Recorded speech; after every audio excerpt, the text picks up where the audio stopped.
ॐ गजाननं भूतगणादिसेवितं कपीतजम्बूफलचारुभक्षणम् उमासुतं शोकविनाशकारकं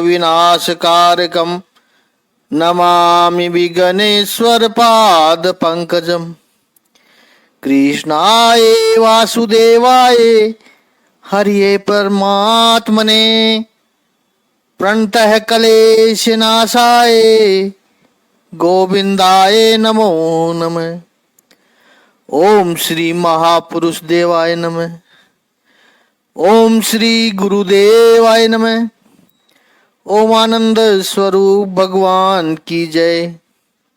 ओम शांति स्वरूप भगवान की जय। हमारा चिंतन गीता अध्याय 5 श्लोक 22 पर चल रहा था। भगवान कहते हैं बुद्धिमान मनुष्य दुख के कारणों में भाग नहीं लेता है, जो कि भौतिक इंद्रियों के संसर्ग से उत्पन्न होते हैं। हे कुंती पुत्र, ऐसे भोगों का आदि और अंत होता है। अतः चतुर व्यक्ति, ज्ञानी व्यक्ति उनमें आनंद नहीं लेता है। उसका आदि भी है और अंत भी है, शुरुआत भी है और खत्म भी हो जाते हैं। वो स्पर्श से जो भोग आते हैं,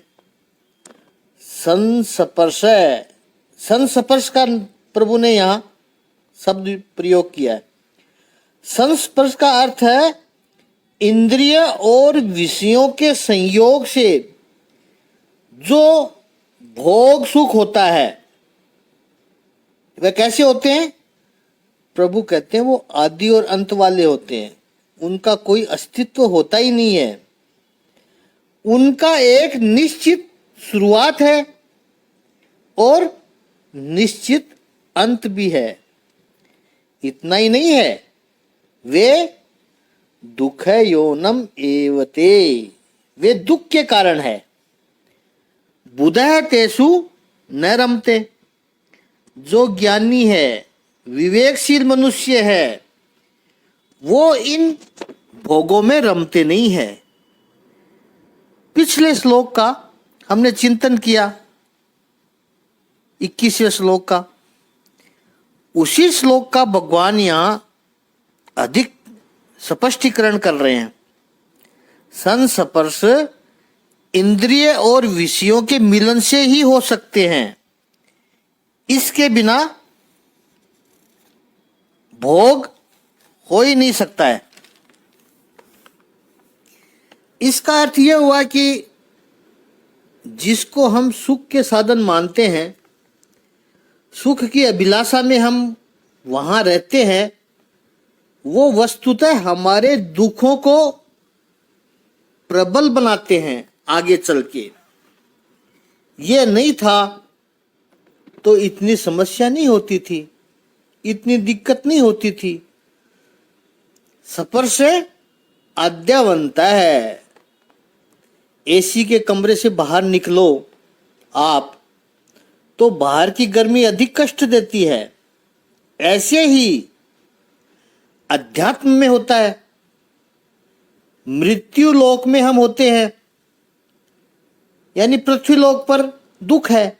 मृत्यु लोक और पृथ्वी लोक एक ही है, लेकिन हम उस दुख के आदी हो जाते हैं।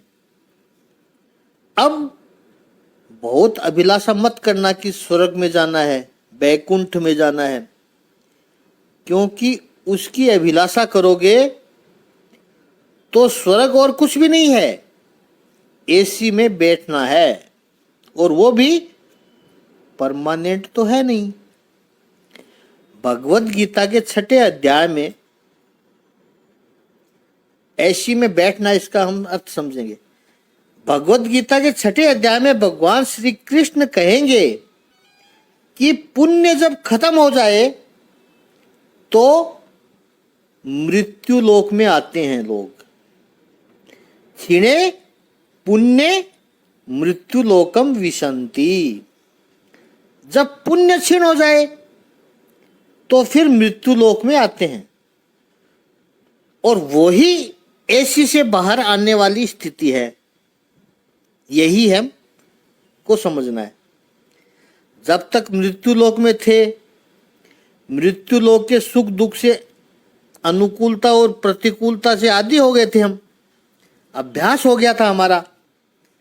वैकुंठ का सुख पाकर के आओगे, यानी स्वर्ग का सुख पाकर के फिर हम जब पृथ्वी लोक में आएंगे तो फिर वो दुख भी बहुत बड़े लगने लगते हैं।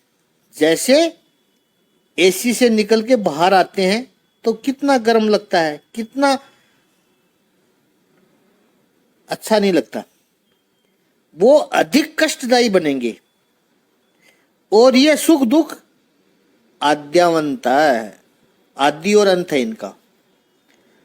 भगवान गौड़वालाचार्य ने अपने भाष्य में लिखा कि यदि जो आद्यावंत है, इसका अर्थ जो आदि से पहले नहीं था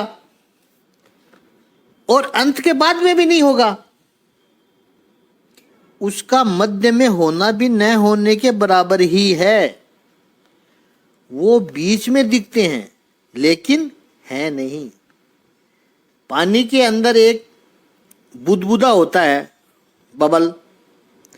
जिस क्षण वो बुदबुदा निर्माण हुआ, उसके पहले वो नहीं था। 2-4 सेकंड के लिए वो रहता है, उसके बाद वो नहीं होता है। तो ये बीच में 2-4 सेकंड के लिए ये बुदबुदा था, तो उसका कोई अर्थ नहीं है। वेदांत जो दृष्टांत देता है वो बड़ा मल्टीपल होते हैं और बड़े पॉपुलर हैं। रज्जु सर्प न्याय, रस्सी को सांप समझना या सांप को रस्सी समझना।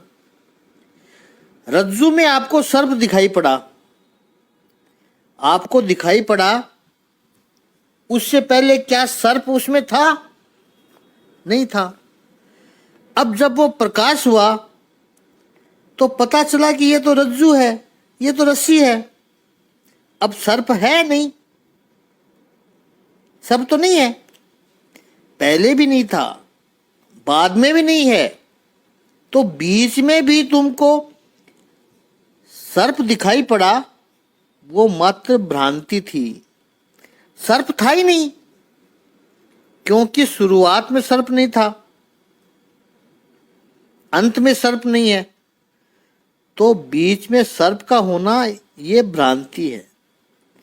सारे सुख जो है भगवान श्री कृष्ण कहते हैं आद्यांत है, वो शुरुआत में होते हैं। इंद्रियों का संयोग वियोग से जब शुरू होते हैं तो सुख शुरू हो जाता है, और इंद्रियों का विषय से यानी ऑब्जेक्ट से संबंध टूट जाए तो सुख खत्म हो जाता है, सुख पूरा हो जाता है। तो बीच में जो सुख लगा वो सुख था? नहीं था, भ्रांति थी, इल्यूजन था। इसलिए बुधा न तेसु रमते। बुधा का अर्थ है ज्ञानी, विवेकी जन, जो समझदार लोग हैं, वो इसमें आनंद नहीं लेते हैं, वो इनके प्रति आकर्षित नहीं होते हैं। तो क्या ये बुद्ध जन यानी विवेकी जन सुख नहीं पाते हैं? ऐसा नहीं है, सुख तो पाते हैं। वो कैसे सुख पाते हैं वो भगवान अगले 23वें श्लोक में बता रहे हैं। तो 5वें अध्याय का 23वां श्लोक लेते हैं। 5वें अध्याय के 23वें श्लोक का शाब्दिक अर्थ है कि यदि इस संसार को त्यागने के पूर्व को कोई मनुष्य इंद्रियों के वेगों को सहन करने तथा इच्छा एवं क्रोध के वेग को रोकने में समर्थ होता है, तो वह इस संसार में सुखी रह सकता है। यह यदि कोई व्यक्ति दुखों से बच नहीं सकता, जो प्रभु ने पिछले श्लोक में बताया, सुख के पीछे भागने वाला कोई भी दुख से बच नहीं सकता है, तो फिर क्या इस संसार में सुख है ही नहीं? और यदि सुख है तो सुखी कौन हो सकता है? कौन रह सकता है सुखी? यह इस श्लोक में प्रभु बता रहे हैं। इस शरीर में, इस मनुष्य लोक में यह प्राकः शरीर विमोक्षणात्, शरीर का विमोक्ष हो जाए, विमोक्ष यानी शरीर छूट जाए, उससे पहले काम क्रोध उद्भवम वेगम, काम क्रोध से उत्पन्न होने वाले वेग को, इमोशन को सोढ़ुम शक्नोति, सहन करने में जो समर्थ होता है, स नरः सुखी, वही मनुष्य योगी है और वही सुखी है। इस मनुष्य देह में रह करके शरीर छूटने से पहले काम और क्रोध से उद्भवित वेग को सहन करने में जो सक्षम होता है, वही योगी है, वही सुखी है। इह एव, यानी यहीं पर ही, इसी मनुष्य देह में ही परमात्मा श्री कृष्ण कह रहे हैं कि गोल्डन अपॉर्चुनिटी है, क्योंकि ये विकास करने की, ये अनुभूति करने की, ये सिद्ध अवस्था प्राप्त करने की फैसिलिटी आपको इह एव, यानी इस मनुष्य लोक के सिवाय और कहीं नहीं मिलेगी। नीचे पशु योनि में जाओगे, वहां भी नहीं मिलेगी। ऊपर देव योनि में जाओगे, वहां भी नहीं मिलेगी। इह एव कहा है प्रभु ने, बस यहीं पर मनुष्य देह में ही मिलती है। तो ये मनुष्य शरीर छूट जाए उससे पहले अभ्यास कर लो। किसका अभ्यास करना है? काम क्रोध से जो वेग आता है उसको जीत लो। प्राकः शरीर विमोक्षणात्, ये शरीर छूट जाए उससे पहले इसको जीत लो। शरीर में रह करके विषय और इंद्रियों के संयोग से, विषय और इस इंद्रियों के संयोग से जो हम सुख भोगते हैं, वो स्थूल तो छूट गया, लेकिन वो एक सूक्ष्म बीज हमारे भीतर छोड़कर चला जाता है। एक बार आपने सुख का अनुभव कर लिया, उस वक्त तो आप कहोगे मजा आ गया, लेकिन वो मजा पूरा होने के बाद भी एक बीज अंदर छोड़ देता है। वो बीज आज नहीं तो कल फिर से जागृत होता है, फिर से उसकी अभिलाषा जगेगी, फिर से इच्छा जगेगी, फिर कामना जगेगी, और उस कामना में जो विघ्न रूप आएगा उसके प्रति क्रोध आएगा। सुख अपने आप में बुरा नहीं है, एक बार का बुरा नहीं है सुख, लेकिन वो बीज छोड़ जाता है, कामना निर्माण कर देता है। अनंत सुखों की अनुभूति के साथ अनंत कामनाओं के बीज हमारे भीतर पड़े हैं, इसलिए वो अनंत कामनाएं निरंतर हमें अस्वस्थ करती रहती है। और वो कामना जब पूरी नहीं होती है या उस कामना में कोई विघ्न निर्माण करता है, तो क्रोध भी तुरंत आ जाता है। अब जो आपने सुख भोगे हैं उनको तो और बढ़ा नहीं सकते आप। अतीत में जो इंद्रिय और विषयों के संयोग से जो सुख मिला था वो तो हो चुका, खत्म हो चुका, याद बच गई उसकी। तो उसकी निंदा भी नहीं करनी है, उसके बारे में गिल्ट फीलिंग भी नहीं करना है, बिल्कुल गिल्ट फीलिंग नहीं लाना है। अरे मैंने क्या किया, कैसे किया, हो गया बस। रोने बैठोगे तो उससे कोई फर्क तो होने वाला नहीं है। जो हो गया सो हो गया। अब देखिए भगवान श्री कृष्ण कितने प्रैक्टिकल है, जो कहते हैं कि जो हो चुका है उसे भूल जाओ, लेकिन उसकी वजह से जो कामना और क्रोध निर्माण हो रहे हैं उनको तुम सहन करने में सक्षम हो जाओ बस, ताकि वो कामना तुम्हें डिस्टर्ब न कर सके, वो क्रोध तुम्हें विचलित न कर सके। और वो इसी शरीर में रह के करना है, क्योंकि वही कामनाएं तुम्हारे आने वाले शरीरों के आने वाले जन्मों का कारण बन जाती है। प्राक शरीर विभोक्षणात्। और ये सयानापन जिसमें आ गया, शरीर छूटने से पहले ये समझदारी जिसमें आ गई, क्योंकि मृत्यु का तो कोई भरोसा नहीं है कब आ जाए। प्रत्येक क्षण व्यक्ति को चाहिए कि वो ध्यान रखे, बस एक ही सूत्र याद रखना है कि मुझे परवश नहीं होना है। ये पहली बात है। मैं किसी दूसरे का गुलाम नहीं बनना चाहता, ये पहली बात है।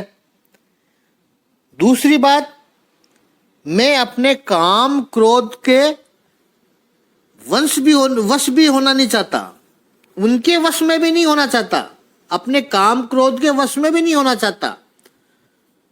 तो मैं तो प्रभु के वश में होना चाहता हूं। और ये कार्य केवल हम इसी शरीर में रहकर कर सकते हैं, कोई दूसरा हमारे लिए नहीं कर सकता।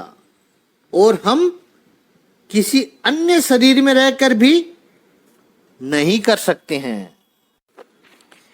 यदि इस शरीर में रहकर काम और क्रोध को वश में नहीं किया तो हमारे सूक्ष्म शरीर के साथ ये काम और क्रोध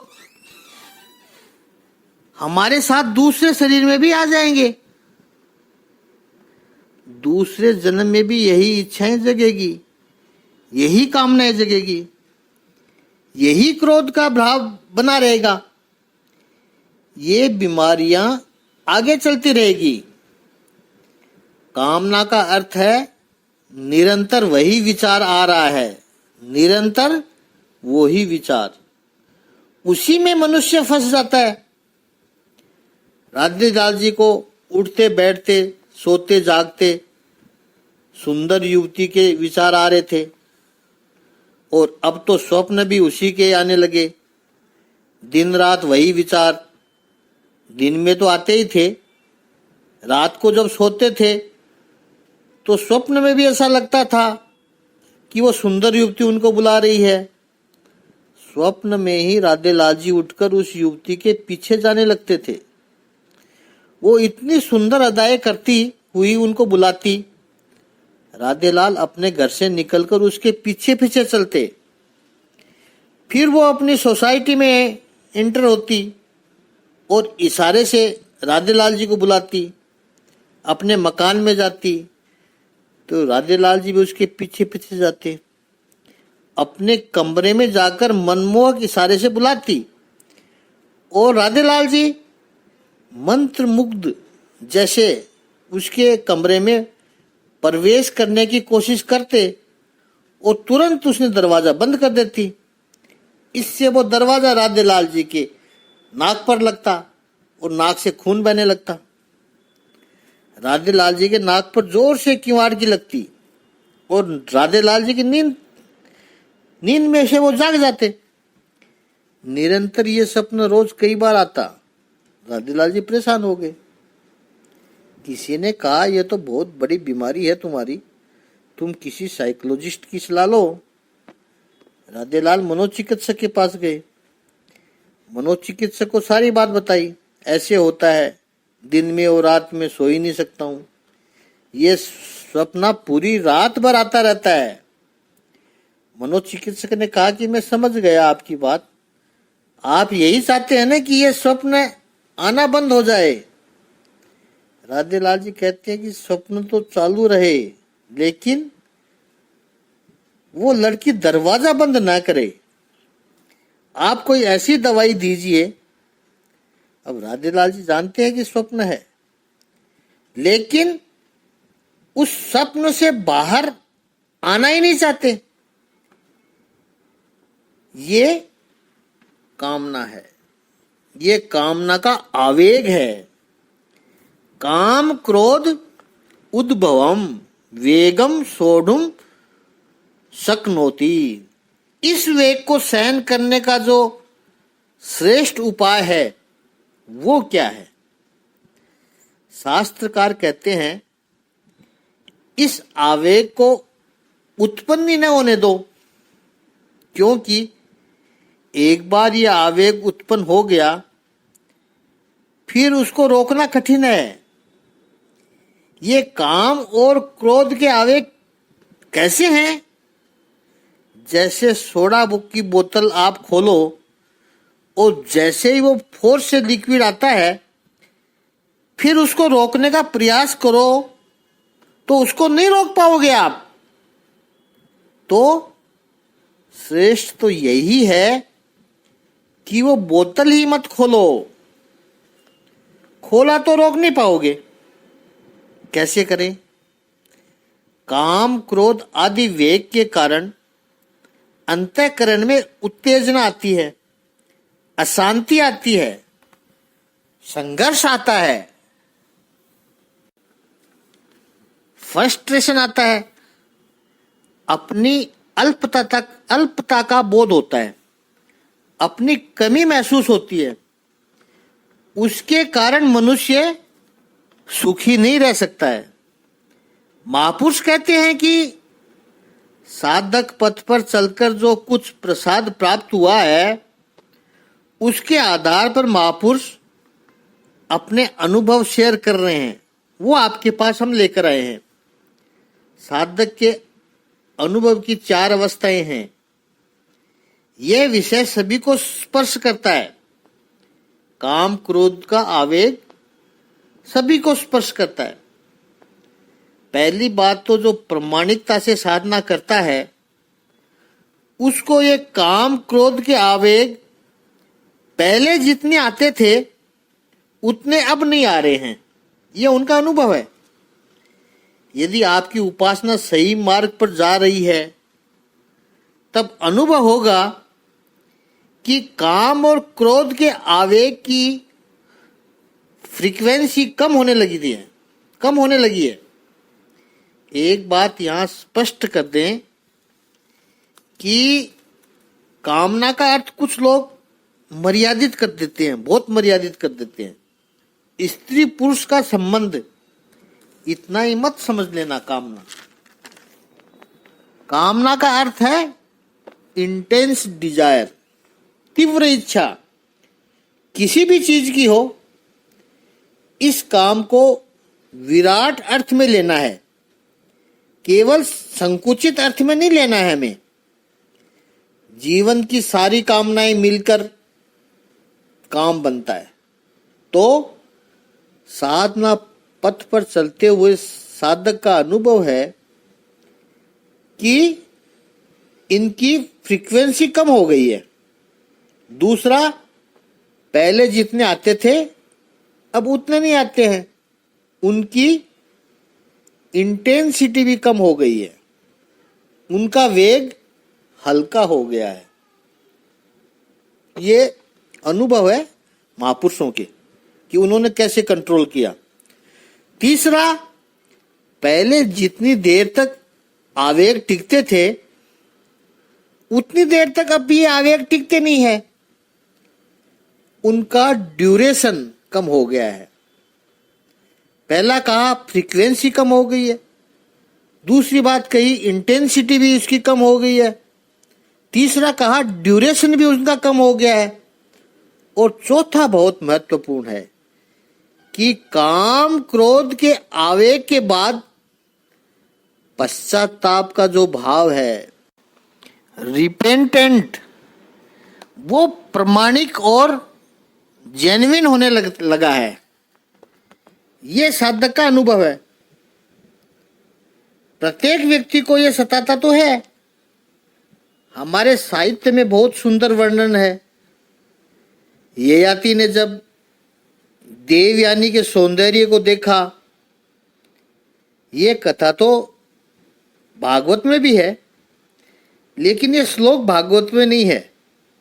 ययाति राजा है और देवयानी दैत्यों के गुरु शुक्राचार्य की पुत्री है, अत्यंत सुंदर है। शर्मिष्ठा के साथ देवयानी का झगड़ा हुआ है। शर्मिष्ठा उसकी नौकरानी है। शर्मिष्ठा ने देवयानी के कपड़े छीन लिए, निर्वस्त्र अवस्था में कुएं में फेंक दिया। और जो निर्वस्त्र अवस्था में जो देवयानी है, श्रीमद् भागवत के 9वें स्कंद में यह प्रसंग है, वो रो रही है। उसके रुदन का स्वर सुनकर राजा ययाति वहां पर आए, दृष्टि पड़ी, एक क्षण के लिए तो चौंक गए राजा। देवयानी अत्यंत सुंदर है। ययाति संस्कारी राजा है।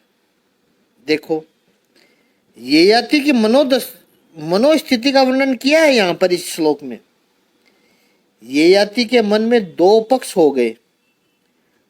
प्रामाणिकता से आप चिंतन करोगे तो हमारे जीवन में हमारा ही अस्तित्व दो भाग में विभाजित हो जाता है। श्री रामचरितमानस में सुंदरकांड में विभीषण जी कहते हैं कि सुमति कुमति सबके उड़ रही। सभी के अंतःकरण में सुमति है, अच्छे विचार है, अच्छे विचार भी है, बुरे विचार भी है। और जो अंदर दिमाग आप आमने सामने जो दलील शुरू हो जाती है दिमाग में, वो ही ययाति के दिमाग में शुरू होगी। देवयानी के सौंदर्य को देखकर ययाति के मन में भी यही दलील शुरू हो गई। देख तो लिया है उसने एक बार, रुक गया है, देखने की इच्छा हो रही है दोबारा, फिर से अब देखूं इसको। एक मन उसका कहता है, ये कार्य अच्छा नहीं कर रहा तू। क्या कर रहा है तू? तेरा कुल इतना बड़ा है, ये तेरे कुल को शोभा देता है। किस कुल से आया है तू? देख कितना बड़ा कुल है तेरा, तेरे पिता, तेरे दादा कौन है, और तू ये काम कर रहा है, ऐसा स्त्री को देख रहा है। दूसरा मन कहता है, अरे देख ले, एक बार फिर से इतनी सुंदर स्त्री है, फिर से कब देखने को मिलेगी। पहले वाला मन कहता है, मनुष्य है तो ऐसे दोष आते हैं मन में, जीवन में ऐसे विकार उत्पन्न होते हैं, लेकिन ये दोष हमारी परीक्षा है। राजा, ये तेरी परीक्षा है, यही तो ज्ञान है, अज्ञानी मत बन। वो रूठ जाएगी। मन कहता है दूसरा जो लालची है, अरे रूठ जाएगी तो और सुंदर लगेगी, गुस्से में रूठ जाने से तो और सुंदर बन जाती है सुंदर स्त्री। अगर वो क्रोधित हो जाएगी तो उसका सौंदर्य और निखर जाएगा। देख तो लूं एक बार फिर से। और बड़े बड़े ज्ञानी लोग क्या कहेंगे? दूसरा मन बोलता है, शुद्ध अंतःकरण को निष्पाप करने के लिए तू यहाँ आया है वन में, राजा, तू लोगों को क्या जवाब देगा? अरे छोड़, ऐसी सुंदर तो स्वप्न में भी नहीं दिखाई पड़ती, ये तो वास्तव में दिखाई दे रही है। अरे ये चित्त स्वस्थ और सावधान हो जा। क्या गड़बड़ कर रहा है तू? दोनों में आपस में द्वंद्व हो रहा है, दो मन में। कौन होगा जो जो भाग्यशाली, जो इसके अधरामृत का पान करेगा? ये राजा के वर्डिंग है, उस श्लोक में बोलता है वो। ये जो डिवीजन है, एक बार निर्माण हो गया, अब यहाँ कम से कम ये जाति तो पश्चाताप का भाव तो हो रहा है उसको। मुझे ऐसा नहीं करना चाहिए, ऐसा भाव तो हो रहा है उसको। एक सेल्फ डिसिप्लिन तो है उसके मन में। ये संस्कार का दर्शन है। काम क्रोध के वेग को सहन करने की शक्ति आनी चाहिए।